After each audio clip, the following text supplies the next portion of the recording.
No vídeo de hoje eu vou mostrar para vocês uma estratégia muito eficiente para day trade com criptomoedas. É uma estratégia muito simples que requer apenas 2 indicadores. Então, sem mais enrolação, vamos para o vídeo. Bom pessoal, muitos me perguntaram qual a estratégia de day trade que eu estava usando no momento, qual seria a estratégia mais eficiente para esses casos. Então no vídeo de hoje eu vou esclarecer algumas dúvidas de vocês. No momento aqui eu estou utilizando o gráfico de 1 hora, tá? Eu uso muito o gráfico de 1 hora para fazer day trade e a gente está formando aqui uma espécie de bandeira de baixa. Então a gente teve uma queda forte, nesse momento estamos fazendo topos e fundos ascendentes, mas num padrão de canal, né? E como a gente teve uma forte queda anterior, a gente está formando uma bandeira de baixa, né? Pelo menos para mim, isso aqui está com cara de uma bandeira de baixa. Lembrando que normalmente ela tende a cair para baixo. Provavelmente a gente veja, talvez, nos próximos dias um reteste neste fundo aqui, tá? Isso, obviamente, se a gente realmente romper para baixo, se a gente começar a perder esse fundo aqui. Até então a gente ainda está numa estrutura de alta, mas vale a pena a gente prestar atenção. Mas no vídeo de hoje eu quero mostrar para vocês uma estratégia muito simples de day trade, muito simples mesmo, tá? Eu utilizo apenas 2 indicadores, não utilizo nenhuma média, nada, né? A gente pode até utilizar alguma média móvel para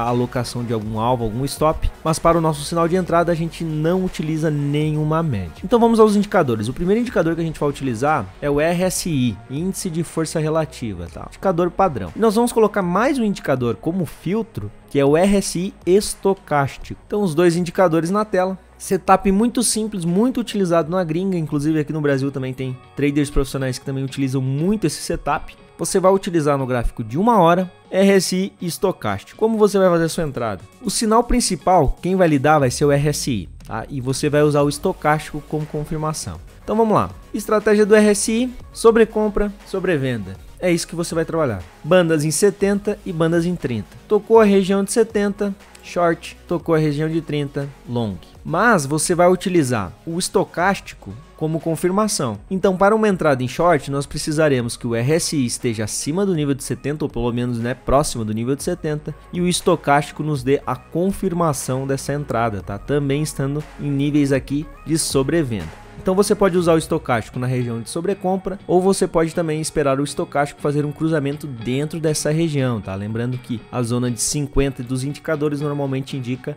posições neutras, tá? Então basicamente o setup é esse, pessoal, não tem nada de especial. Vamos fazer um testezinho aqui?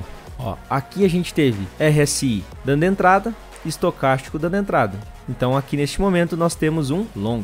E percebam que realmente a gente teve essa confirmação. O volume também servirá como uma zona de filtro para a gente, tá? Então percebam o seguinte, eu tenho RSI em níveis de sobrecompra, eu tenho o estocástico confirmando essa informação e eu tenho um pico no volume aqui no candle vermelho, tá? Então isso está nos indicando que neste candle provavelmente nós tivemos uma exaustão do movimento, né? Obviamente que aqui a gente confirma que foi uma exaustão, mas se a gente colocasse no replay ou em tempo real a gente poderia ter essa análise, tá? Um pico muito forte no volume, candle vermelho, RSI em nível de sobrecompra e o estocástico aqui também confirmando a nossa entrada. Então aqui seria um bom sinal de long, né? A saída, eu gosto muito de usar uma saída dinâmica, tá? Então a gente coloca um stop aqui um pouquinho abaixo, normalmente numa região de suporte, né? Como a gente não tem o suporte neste candle aqui, não tem nada aqui abaixo, a gente poderia usar até o ATR, a banda de ATR, enfim. Mas você define um stop, você pode puxar 1,5 ao risco, não tem problema nenhum. Ou você pode usar o alvo dinâmico. Para o alvo dinâmico eu gosto de sair quando eu tenho um cruzamento inverso no meu estocástico. Então quando o estocástico ele cruza, eu normalmente faço a minha saída. Aqui a gente também tem uma confirmação disso. Nesse primeiro candle aqui grandão, né? Nosso RSI estava em sobrevenda, mas nosso estocástico ainda não tinha dado entrada, tá? Neste segundo candle a gente até já teria uma entrada. Vejam que esse volume aqui a gente teve uma pequena redução, poderia ser um filtro.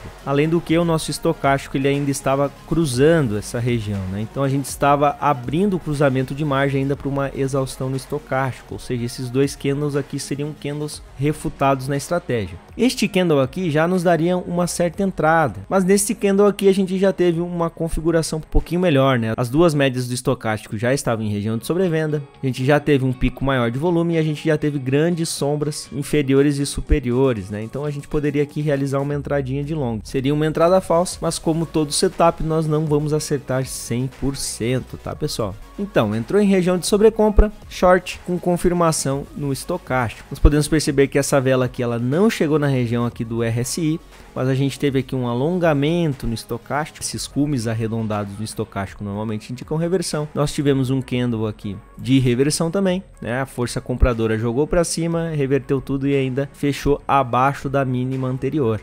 Então nós temos um candle aqui de força vendedora, por mais que a gente não esteja com volume, né? Lembrando que a gente teve um pico de exaustão neste candle aqui, né? A exaustão por si só não precisa ser exatamente no topo, mas picos de volume desses aqui normalmente mostram uma redução da força, tanto compradora como vendedora, né? Nesse caso a gente viu aqui longos pavios tanto na parte de cima quanto na parte de baixo. Então dessa forma aqui, esse aqui seria um candle de indecisão, né? A gente teve aqui a força compradora ainda fechando esse candle para cima, então dando continuidade na alta. Mas a partir de então a gente não teve uma crescente no volume, né? A gente teve esta barrinha aqui também formando uma barrinha de reversão.